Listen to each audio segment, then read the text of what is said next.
Good morning and welcome back to Coffee with Toffees, the morning show for gamers by gamers for you and your Dota 2 consumption. My name is Toffees, as always, bringing you all of the best in your morning information. You can follow me at Toffees_Dota2 for updates on my casting, the show, all kinds of fun stuff.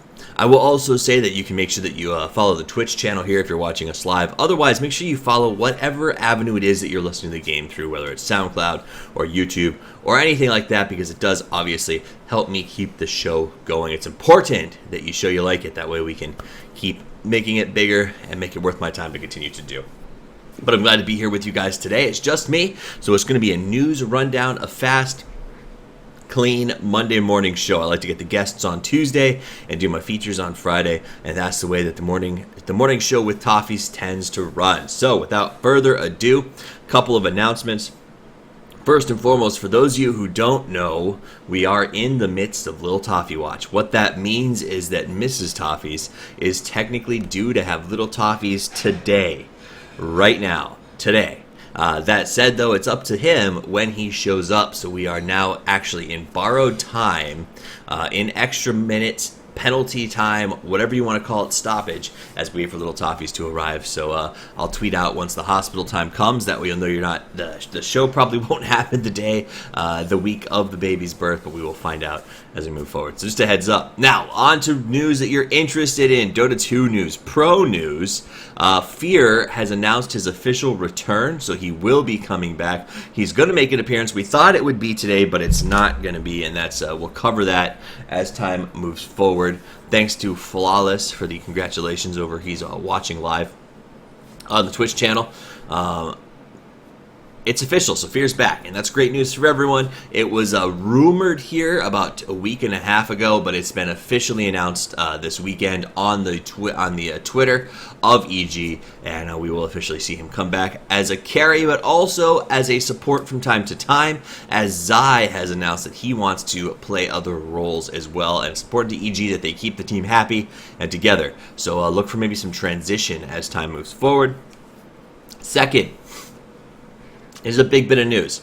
Now, it is theoretically confirmed. It's been confirmed by a couple of Twitter accounts that have ties to Fnatic. It has not been confirmed by Team Fnatic, yes, but it looks like the new Fnatic is going to be made up of 5 players. Trixie, Hani, and Pos, all players that you are very familiar with, likely at this point in your Dota watching career.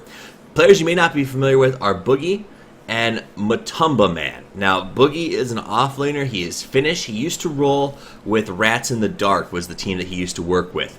Matumba Man, apparently, and all I know about him is I have been told that he is a Finnish prodigy who plays the solo mid position. So what that means for the team, if that is absolutely true, is that Fnatic is going totally new, and Trixie will likely be the carry. So this is a big change up for Fnatic.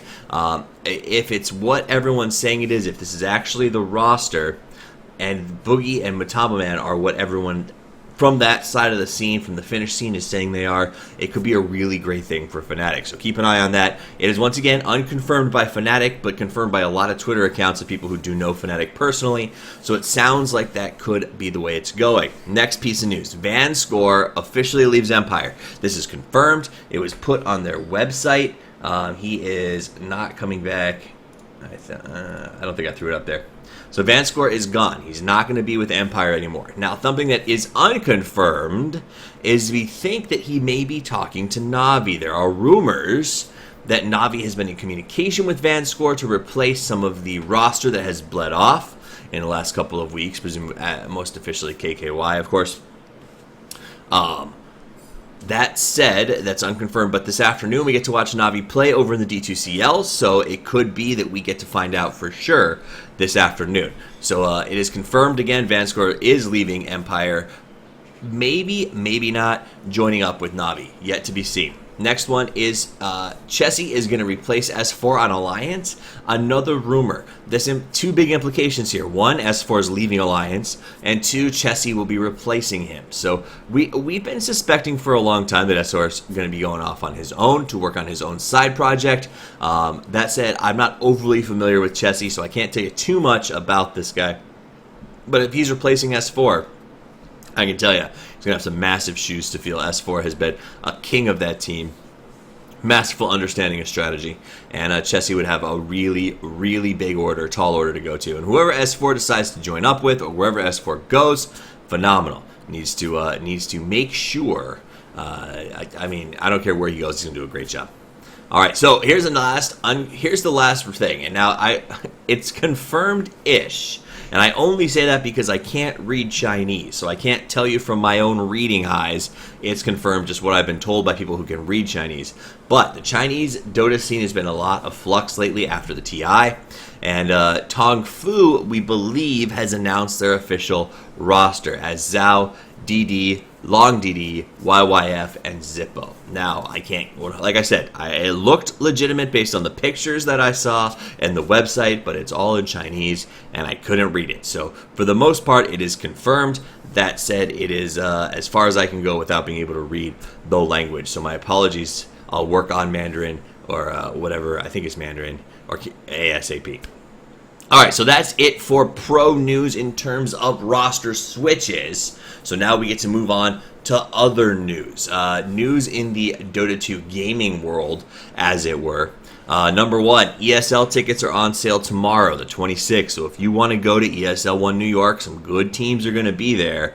You better buy your tickets, and you're going to have to buy them fast. I don't know if it's going to sell out. TI sold out in a matter of hours. Now, this isn't as big as TI. It's a massive venue, so we may not have the sellouts that we do at the TI. That said, though, if you want your tickets, you want to guarantee they're good, and you want to make sure you get them tomorrow. They go on sale tomorrow. I'm going to say it one more time. ESL 1 New York on sale tomorrow. I will say I live about 4 hours from there, so would love nothing more than to go. That said, I've got to see what the ticket prices are when they come out before I make that decision. All right, so that's ESL. Second, interesting news, and I'll pull this one up because I definitely thought it was worth mentioning here, is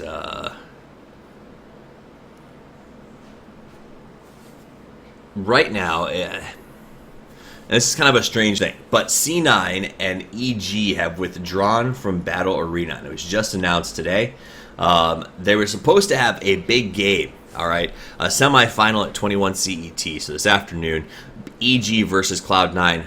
Both teams pulled out. I don't understand it. It's sort of a weird, confusing thing. This is a pretty decent-sized tournament, and they both just backed out together. So, for whatever reason, they will not be playing today. It looks like the Na'Vi game that was already scheduled versus VP, Virtus Pro, will be continuing, so we might still get to see that is Vanscore playing with Na'Vi, but this is where we don't get to see the return of EG's Fear for some reason. Cloud9 as well has pulled out. So just some news there as a very strange turn of events in the Dota 2 Champions League to have that happen.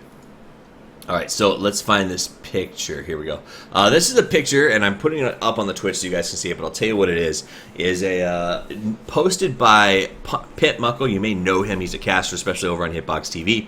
And he put up a picture of his YouTube video that he uploaded being taken down because of copyright claims by Spot TV.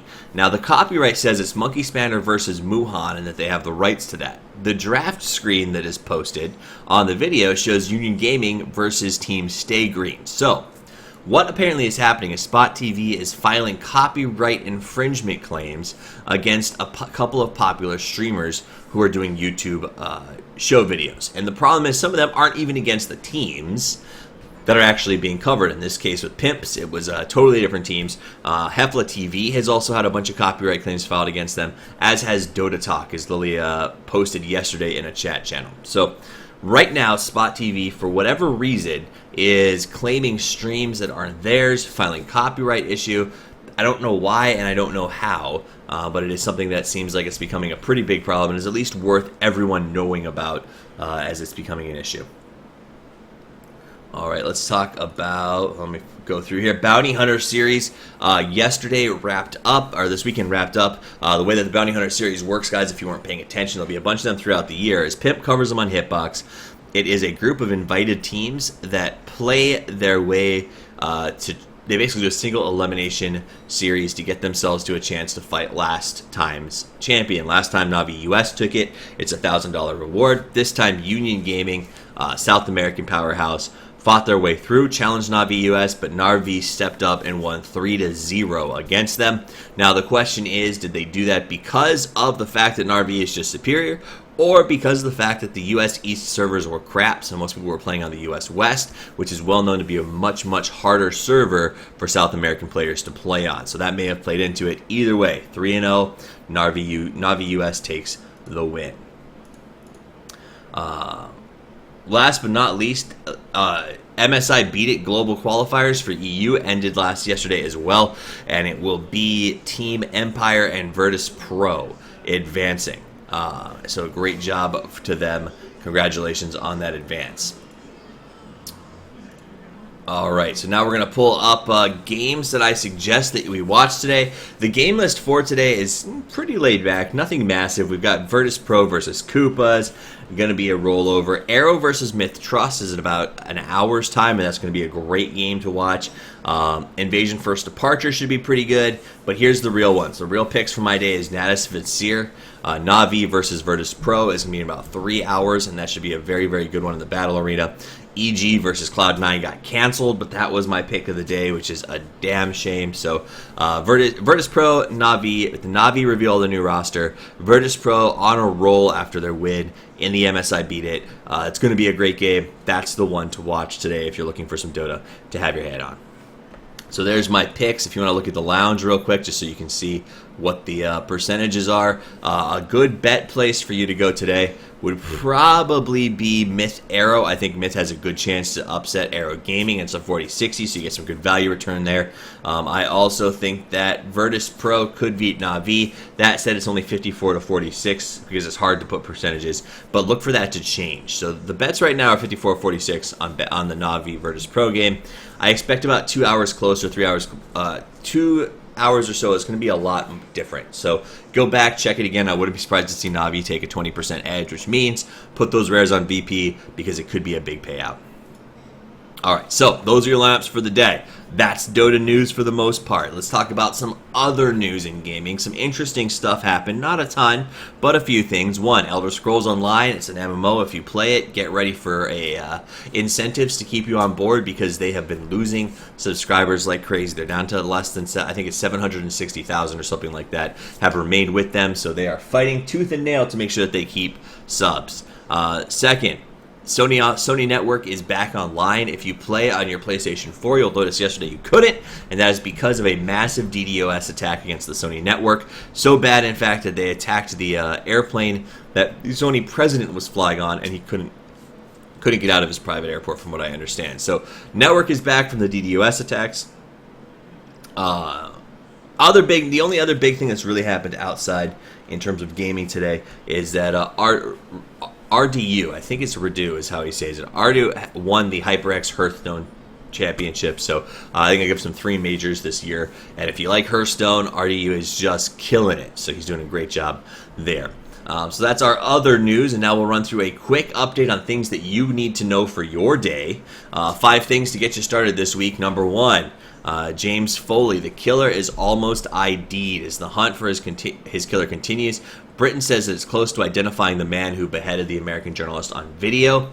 The man dressed in black had a distinctly English accent, and the tiniest details, they say, could prove the key clue to finding the killer. So, tracking down the murder of James Foley. If you didn't see that or weren't here for the show the day we announced that, there was a video posted online by ISIS of the execution of an American journalist in occupied areas, and that is very, very unfortunate. It was in Syria. It was a terrible, terrible tragedy, and they sent it as a message to President Obama to tell him to stop using warplanes to counter the insurgency.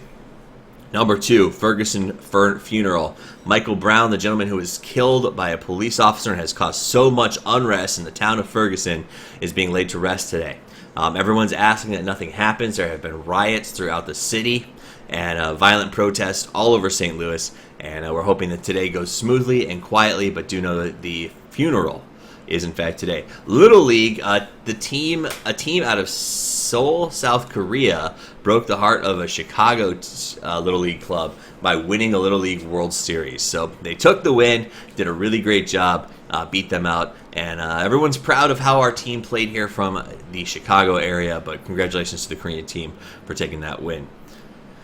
Free after 2 years, an American journalist held in Syria by Islamist rebels was released yesterday. Peter Theo is believed to have been captured in 2012, was held the entire time, and was let go yesterday. So, interesting story. Not a whole lot of details on it, but just so you know. And finally, MTVMAs yesterday seemed like they went off the same way that they always do. Nicki Minaj paid tribute to her backside. An interesting story is that Miley Cyrus, the queen of Out in Front this year chose not to even step on stage, as she had a young homeless man accept her Best Music Video award. That said, though, seems a little pretentious to me, a little contrived. And finally, Chris Brown had a after party where gunshots went off and wounded 3 people, including rap mogul Suge Knight. So it wouldn't be a party after the MTV Awards if someone didn't get shot, I suppose. And that is your news for the day. That's pretty much everything that you need to know to get yourself started, to take to school with you, to take to the water cooler. I'm going to get everything uploaded as quickly as I can. I'm going to cut the stream in just a second to put some music on for you guys. But it's been wonderful spending the morning with you. If you have ideas for show features, if you have things you want to add in, tweet them to me at Toffees_Dota2. Let me know. I'm still looking for guests for this week and next. I got a couple of slots left to fill. And then obviously we'll be back throughout the week with features like Cosmetic Corner and some other things like we normally do. But Monday, the big filler, the catch-up episode, short, sweet, and designed for you to take to work, guys. It's been a great day. I hope you have a good one. Thanks for spending your morning with me. And have a lovely, literally lovely day as you go forward.